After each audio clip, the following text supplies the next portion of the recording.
Someone left the out in the rain. The best way to bet the NFL is win totals. In this win projection series, you will get to see the logic behind Big Ryan the Fat Guy's win total projections and how you can win whatever contests you decide to enter for the 2018 NFL season. Last year, the Baltimore Ravens had a middling season. It kind of seems like they've been plotting for a number of years now. Strong defense, poor offense, same old story, and I'm not sure it's going to change in this upcoming season. Now, the Baltimore Ravens head coach is John Harbaugh. In his 10 seasons with the Ravens, Harbaugh has gone 94-66. Fat Guy, what are your thoughts on Harbaugh? Now, there's a lot of detractors that kind of want to have his head and replace him, but you just said it, 94-66, with a Super Bowl and multiple trips to the playoffs. He's a leader of men. He's a good manager of personalities. He went from a special teams coach to a head coach, and a very successful one at that. I'm thumbs up on Harbaugh. He could probably use a better supporting cast, though. And this will be Marty Morningway's third season as the Ravens offensive coordinator. I find him kind of blah, the Ravens offense the last 3 years, to be perfectly honest. You can blame it on a number of things, but it has been boring. Although I will say Alex Collins really gave him like a lift in style, let's say, at the end of last year. It kind of made him more exciting because maybe they will have some semblance of a run game since Ray Rice is hit and run. The Ravens will have a new defensive coordinator in Don Martindale. He spent the last 6 seasons as the Ravens linebackers coach. Don Martindale, he's the nephew of libation legend Wink Martindale. We all know the strength of the Ravens is the defense, and I think it's going to continue under Martindale's tutelage. For notable player additions, they've added quarterback RG3. Yeah, whatever. They drafted Lamar Jackson, so whatever.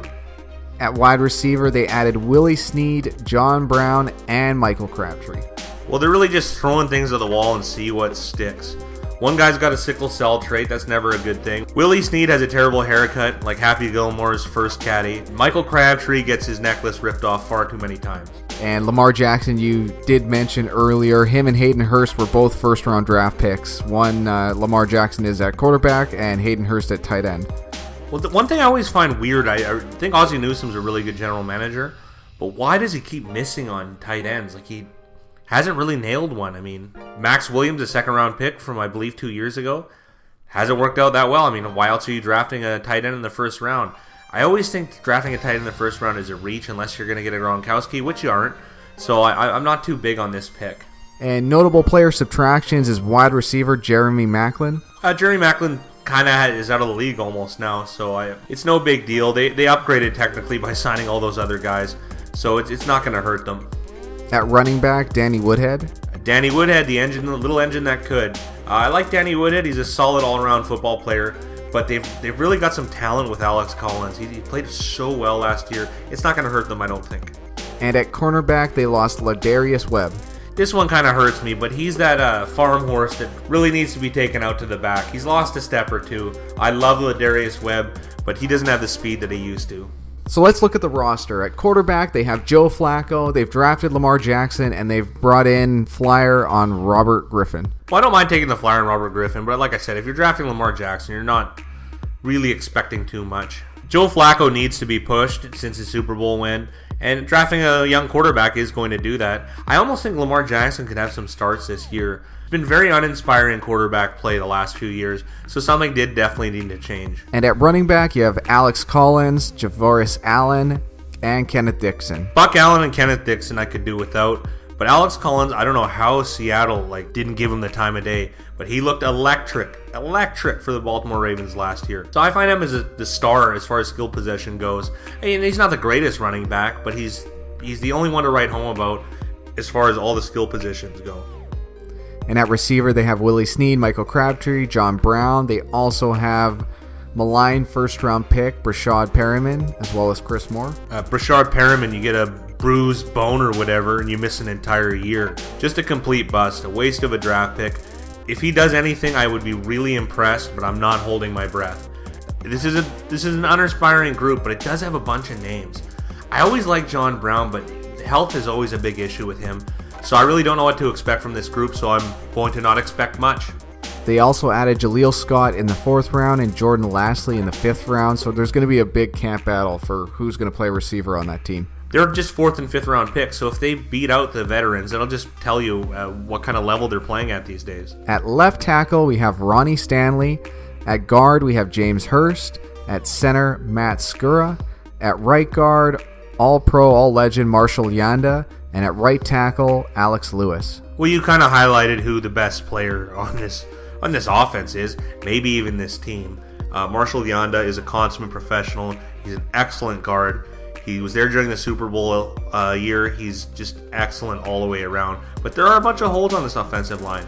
People give Ronnie Stanley a lot of flack. He's a left tackle out of Notre Dame in the first round of last year. I thought he did pretty good.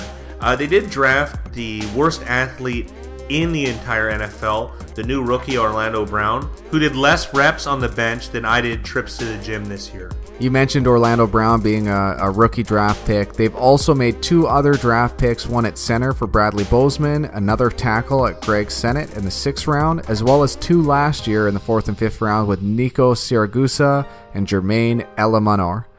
Well, Nico Siragusa is a legacy because I believe it was his uncle, Tony Siragusa, that played for the Ravens when they won their first Super Bowl. The Ravens, or as I guess you can call them after these 2 Super Bowl wins, the successful Browns. They're really just trying to see what holes they can plug with a bunch of players. So hopefully something comes of it to improve the line. But I don't mind Stanley, and Yanda is just as solid as they get.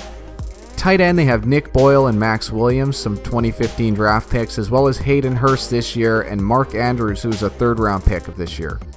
Yeah, again, another position they're just drafting a bunch of guys by volume and then throwing it at the wall and see what sticks.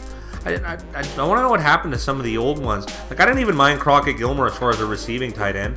It's another guy that's out of the league, I believe. So it's just an uninspiring group, but maybe something come out of it.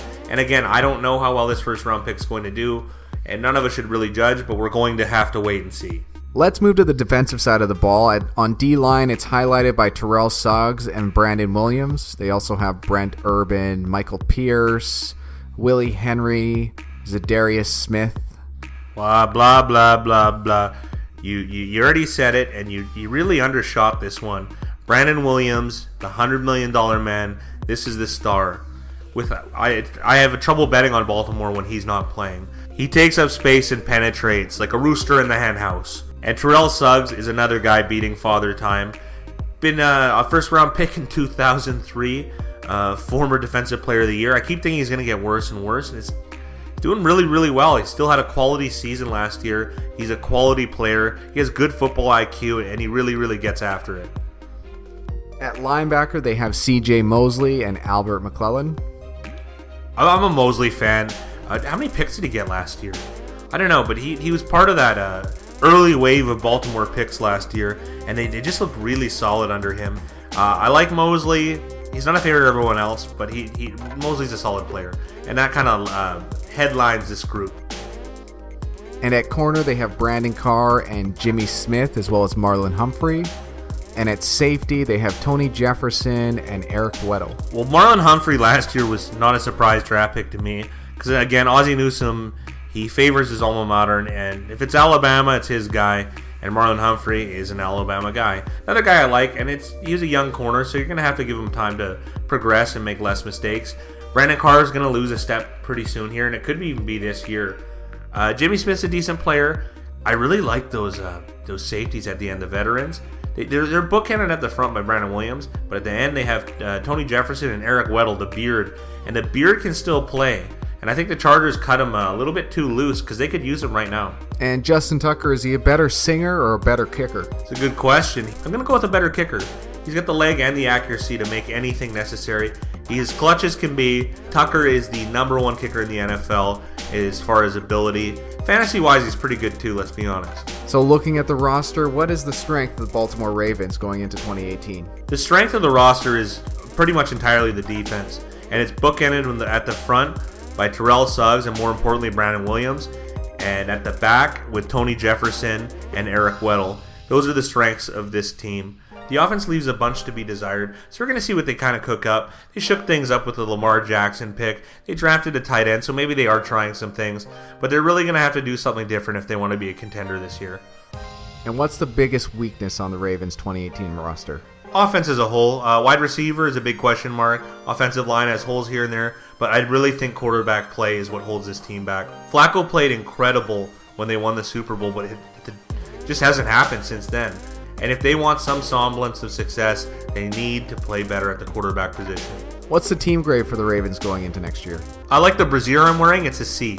Will Big Ryan the Fat Guy take the over/under, or is this a no bet? Currently, we have the Ravens winning 7.8 games with their schedule. The over/under on wins has been set at 8.5, so our difference is 0.7 wins with the under, and the juice is at 125. Well, those are a lot of numbers to throw around here, but basically it means that it's more likely to go under 8.5, and we're slightly under 8.5, so we're kind of in line with the book here. So unfortunately, no action today, no bet. But as the desert people say, a penny saved is a penny earned.